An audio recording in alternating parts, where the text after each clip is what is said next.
안녕하세요, 혜야입니다. 여러분, 오늘도 건행육아 하고 계신가요? 오늘의 주제는 육아 목표 세우기입니다. 이 육아의 목표, 어떤 나의 가치관을 세우는 게 왜 중요하고 어떤 식으로 목표를 설정하는 게 좋은지 이런 이야기를 해볼 건데요. 오늘도 제 이야기 들어주시고 여러분 의견도 댓글로 많이 남겨주세요. 여러분, 다들 육아 목표 세우고 계신가요? 생각보다 많은 분들이 이거에 대해서 생각을 안 해보셨을 거예요. 왜냐면 그냥 내 아이를 하루하루 돌보는 게 벅차고 내 앞에 나한테 직면한 내가 당장 해내야 하는 일들이 너무 많기 때문에 이거를 내가 나의 어떤 육아 가치관과 목표를 세우고 안 세우고가 지금 당장 뭐 크게 나한테 영향을 끼치는 게 없거든요. 그래서 그냥 하루하루 열심히 살죠. 근데 제가 최근에 깨달은 거예요. 이게 육아를 할 때에 이 목표를 명확하게 세워놓는 게 정말 중요하구나. 왜 그런 말 한 번쯤 들어보셨을 거예요. 인생의 목표를 정해라. 구체적인 목표가 중요하다. 뭐 이런 이야기 있잖아요. 저는 사실 그런 얘기를 보고 아니 인생을 사는데 목표 한 줄 적는다고 그게 뭐 그렇게 중요한 일일까? 그게 뭐 이렇게 엄청난 영향을 끼치는 일일까? 이런 생각을 했었는데 중요한 일이더라고요.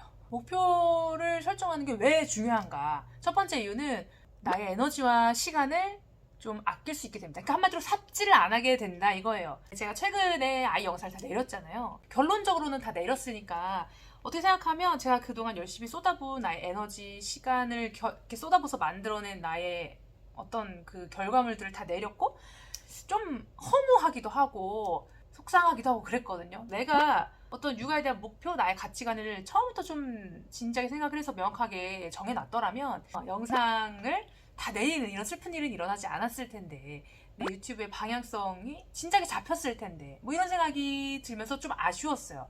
아이를 키울 때에도 내가 명확한 목표가 있으면 좀 삽질을 덜 할 수 있다라는 거죠. 이게 없으면 남들이 좋다는 대로 휩쓸려갈 수밖에 없어요. 내가 명확한 기준이 없으니까 이게 요새 유행이래 하면 막 쪼르르 가고 이거 남들도 다 한대 이거 좋대 하면 또 쪼르르 가고 막 이렇게 된단 말이죠. 근데 그러다가 어느 날 문득 고개를 들었을 때 내가 원했던 방향은 이게 아닌 것 같은데 내가 명확한 기준이 없이 여러 가지 선택해서 그런 것들이 쌓이다 보니까 뭐 내가 원하지 않은 생각도 않은 이상한 곳에 내가 가 있을 수도 있다는 얘기죠. 그랬을 때에 내가 다시 원하는 곳으로 돌아오려면 그간 들였던 많은 노력들을 더 배로 들여야 하고 다시 어쨌든 돌아와야 되니까 더 많은 에너지와 시간이 소비가 되고 내가 목표를 정했는데 그게 약간 잘못돼서 다른 길로 갔다. 그러면 수정을 하기가 좀 수월하죠. 내가 만든 목표가 조금 뭔가 잘못됐구나. 그럼 여기서 이거는 이렇게 수정을 하고 이렇게 가면 되겠다. 방향을 다시 설정하는 게 쉽고 그러니까 뭔가 잘못 왔다는 거를 받아들이고 뭔가 고치기도 쉬운데 그게 없이 그냥 남들 말에 휘둘리다가 왔어. 잘못된 걸 깨달았을 땐 다시 새로운 목표를 설정하는 것도 어려울 수 있고 좀 혼란스러울 수가 있어요. 그래서 목표를 명확하게 정해놔야지 내가 쓸데없는 에너지 소비, 시간 낭비 안 하고 좀 원하는 방향으로 나아갈 수 있다. 이런 생각이 좀 들었습니다. 두 번째로는 나의 하루하루가 달라집니다. 기준 목표를 세워놨잖아요. 그러면 하루하루 살아가면서 어떤 선택을 매일 하잖아요, 우리가. 선택을 조금 더 나은 선택으로 할 수 있게 도와줘요. 내가 이 행동을 했을 때 이 목표에 한 발짝 다가갈 수 있는 선택인가? 이런 생각이 자연스럽게 들고 아이한테 화를 내는 게 안 좋다. 알아. 나도 알아. 화내지 말아야지. 다짐을 매일 하는데 화가 자꾸 나. 육아 목표를 명확하게 정해놨어요. 내면이 단단한 아이로 키우고 싶어요. 그게 제 육아 목표거든요. 그러면 어떻게 하면 아이를 내면이 단단하게 키울 수 있을까? 이런 고민을 계속 하게 돼요, 자연스럽게. 그러다 보면 아이한테 자꾸 이렇게 쓸데없이 내가 짜증을 내고 화를 내는 게 아이한테 별로 아이의 내면이 단단해지는 데에는 도움이 되지 않겠다. 이런 생각이 들죠. 그러면 자연스럽게 아이에게 화를 덜 내게 되는 이런 식으로 내 행동, 작은 나의 행동이 하나하나 사소하지만 바뀌어 간다는 말입니다. 그럼 그 작은 행동들이 쌓이고 점점 좋은 선택을 하게 되고 내 목표에 부합하는 선택을 하게 되고 그럼 그 작은 선택들이 쌓여서 결국은 내 목표에 가깝게 가게 된다. 라는 거고 그리고 아이뿐만 아니라 엄마에게도 굉장히 좋은 게 아이를 어떻게 하면 내면이 단단한 아이로 키울 수 있을까에 대한 고민을 계속 하다 보면 그게 나에게까지 확장이 돼요. 그래서 내가 어떻게 해야 어떤 행동을 해야지 아이가 내면이 단단하게 자라는데 도움이 될까? 내가 어떤 엄마가 되어야 내가 어떤 사람이 되어야 아이가 그렇게 자라는데 좋은 영향을 끼칠까? 이런 생각을 계속 하다 보니까 나의 하루하루 나의 행동 하나하나도 거기에 맞춰서 조금씩 바뀌어 가더라고요. 그러니까 내가 조금 성장을 하게 되고 새로운 생각을 하게 되고 조금 더 나은 선택을 하게 되는 그 기준이 생기니까 자연스럽게 그렇게 변하더라는 거예요. 이해가 더 쉽게 예시를 하나 더 들어드리면, 제가 지금 머리를 잘랐잖아요. 슬픈 스토리가 하나 있어요. 제가 원래 미용실을 잘 안 가요. 1년에 뭐 많이 가봐야 3번, 4번? 제가 이제 머리가 자르고 싶은 거예요. 그래서 원래는 이 정도 길이가 아니고 한 중단발 정도로 자르고 싶었어요. 그래서 미용실을 갔죠. 근데 원래 제가 다니는 미용실이 있어요. 좀 가성비 좋은 미용실을 원래 다니는데, 그날은 무슨 바람이 들었는지 갑자기 좀 약간 비싼 미용실. 비쌌어. 그냥 가보고 싶더라고요. 경험을 해보고 싶었던 거예요. 그래서 갔어요. 원래는 커트만 하려고 했는데 아무도 나한테 펌하라고 권한 사람이 아무도 없어요. 근데 괜히 제가 앉아있다가 파마를 해볼까? 컷을 하면서 C컬 펌을 했습니다. 자, 그리고 제가 그 미용실 나오면서 굉장히 표정 관리하느라고 힘들었어요. 너무 마음에 안 든 거예요. 제가 집에 생각해보세요. 이게 누구의 잘못인가? 근데 그 미용사분의 잘못이 아니야. 내가 해달라는 대로 한 것뿐이에요. 근데 제가 계획에 없던, 그러니까 나의 어떤 큰 그림 없이, 미용실에 가서 이런 결과물을 내야지 하는 그림 없이, 심지어 사진도 안 가져갔어.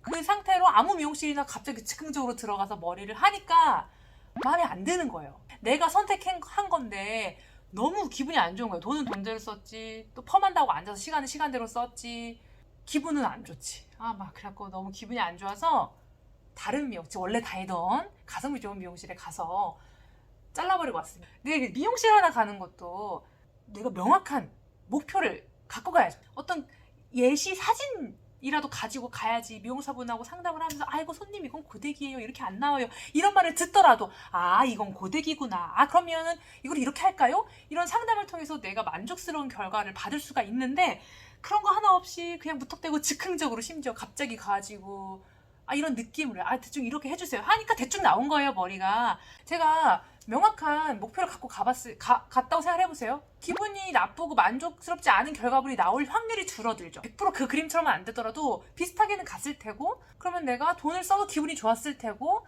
다시 미용실에 가서 다시 돈 내고 거기 앉아서 시간 들이고 에너지 쏟고 하면서 다시 머리를 자르는 이런 일은 없었을 거 아닙니까? 이렇게 작은 일상에서의 하나의 일도 명확한 청사진이 있어야지 만족도가 올라가는 건데, 삽질을 안 할 수가 있는 건데 한마디 삽질하고 온 거예요.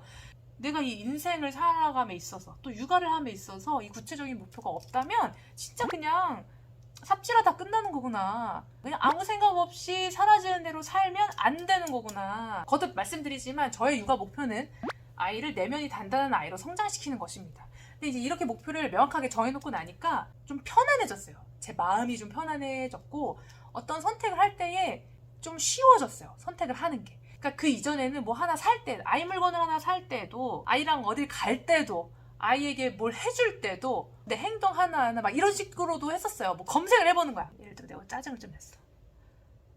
애기한테 짜증을 냈습니다. 여러분 검색해보세요. 엄청 많이 나와요. 지식인, 카페, 블로그 엄청 나온다고요. 화를 냈어요, 짜증을 냈어요, 막 괴로워하고, 막 댓글에 막 서로 위로하고 막 그래요. 그게 나쁘다는 게 아니라, 그러고 변해야 되는데 안 바뀌거든요. 다음날 또 화내고 또 검색하고 있어. 또 울어. 다음날 또 화내고 또 검색하고 또 울어. 그런 삶을 살다가 뭔가 목표를 확 정해놓고 나니까, 내가 화를 내면 아이한테 안 좋은 영향이 가니까 아이가 내면이 단단해지는데 어려울 수 있겠다, 이런 식의 나름의 어떤 생각이 딱 잡히니까 화를 덜 내게 되더라고요. 자연스럽게. 그러니까 백날 지식인에 쳐보는 것보다 내 목표 하나 명확하게 세워놓는 게 좋습니다. 목표를 하나 명확하게 세워놓는 게 내 시간도 아껴주고 에너지도 아껴주고 인생을 좀 효율적으로 살 수 있게 해주는구나, 이런 깨달음을 얻었습니다. 지금부터 목표를 어떻게 세우는 게 좋은지 말씀을 드려볼게요. 일단 구체적이어야 합니다. 그냥 아이를 잘 키우고 싶어, 이건 목표라고 할 수 없어요. 누구나 잘 키우고 싶어요. 잘 키우고 싶은 마음에 이런저런 정보도 찾아보고 다른 사람들 이야기도 들어보고 하는 건데, 잘 키운다는 너무 추상적이에요. 그걸 좀 구체적으로 좁힐 필요가 있습니다. 이게 구체적으로 뭔가를 정해놓으면 이게 쫙 타겟이 쫙 잡히면서 내가 뭔가 정보를 찾아볼 때도 그거에 맞는 정보를 찾아보게 되는데, 그게 없이 이렇게 너무 추상적이면 너무 많은 정보를 접해야 되고, 그걸 내가 다 입력하느라고 과부하가 오고 스트레스를 받고 피곤해지거든요. 그래서 좀 명확하고 구체적인 목표가 필요합니다. 그리고 두 번째는 남의 이야기를 들을 필요가 없다는 거. 내 기준으로 생각을 해야 돼요. 육아 목표 검색해봐. 남들은 어떤 육아 목표를 가지고 있지? 쓸데없어요. 하지 마세요. 남들이 무슨 육아 목표를 갖고 있든 그게 무슨 상관이에요. 내가 어떻게 생각하는지, 내가 우리 아이를 봤을 때 우리 아이는 어떤 성향인 것 같은데 이렇게 키우면 좋겠다, 이런 육아 목표를 내가 세워야지, 내가 생각해서 내가 세워야지 그게 이렇게 적용이 잘 되지. 남들 목표 갖다가 저거 좋아 보이는데 갖다 끌었으면 전혀 효과가 1도 없습니다. 그리고 세 번째는 아이의 성향을 생각해서 목표를 세우셔야 됩니다. 어디 책이었지? 어디 무슨 기질 이런 책에서 이런 비유가 있었어요. 어떤 씨앗을 심었는데 이 씨앗이 사과 씨앗인데 그럼 뭐가 열려요? 사과가 열리잖아요. 근데 나는 오렌지가 먹고 싶어. 그래서 사과 씨앗을 심어놓고 오렌지 나와라 오렌지 나와라 하면서 막 물 주고 사랑해주고 오렌지 나와라 짠 했는데 사과가 나와서 막 짜증내고 슬퍼. 말도 안 되는 거거든요. 그런 것처럼 이 아이가 가지고 있는 씨앗이 있는데 내가 그 씨앗을 무시하고 내가 원하는 대로 아이가 자랐으면 하는 마음에 그렇게 내가 원하는 그냥 나만 생각해서 목표를 잡아버리면 아이도 힘들어지고 나도 힘들어지기 때문에 아이가 어떤 성향을 갖고 있는지는 조금 파악을 해서 그거에 맞춰서 육아 목표를 잡는 것, 그게 제일 중요한 것 같습니다. 저는 육아 목표를 세우고 나서 되게 편해졌어요. 여러 가지로 수월해지고 남들 얘기에 좀 덜 휘둘리게 되는, 어떤 이야기를 들어도 걸러 들을 줄 알게 되고 그런 게 너무 좋았고, 나는 그냥 육아 목표를 명확하게 정리했을 뿐인데 내 앞으로 어떻게 나아가야 될지 내 인생의 방향성까지도 같이 생각을 하게 되면서 즐거워졌어요. 이 커다란 목표 하나를 자꾸 생각을 하다 보니까 그거에 부합하는 작은 생각들이 자꾸 떠올라요. 그러니까 큰 목표가 있으면 그걸 채우려는 작은 목표들이 있잖아요. 자연스럽게 생각이 나요. 이걸 하려면 이렇게 해야 되겠다. 이걸 가려면 오늘은 이걸 해야 되겠다. 오늘, 내일, 모레 이렇게 하나하나 차곡차곡 쌓이면 내가 여기까지는 갈 수 있겠지. 차차차차 정리가 조금 되는 느낌? 그래서 여러분도 육아 목표 이미 있으시다면 그게 뭔지 알려주세요. 그리고 또 내가 아직 육아 목표가 없다면 지금 한번 생각해 보시는 것도 좋고, 또 내가 이런 목표를 설정함으로써 나의 어떤 태도가 이렇게 변했다, 이런 좋은 경험을 했다, 이런 게 있다면 또 댓글로 많이 남겨주세요. 너무 좋아요. 저랑 이렇게 비슷한 생각을 하는 분들이 이렇게 많이 계셨구나 생각하면서 여러분이 써주시는 댓글 하나하나 읽어보고 저도 다시 생각해보고 너무 좋아요. 그러면 전 이만 여기까지 하고 가보도록 할게요. 모두 행복한 육아 하세요.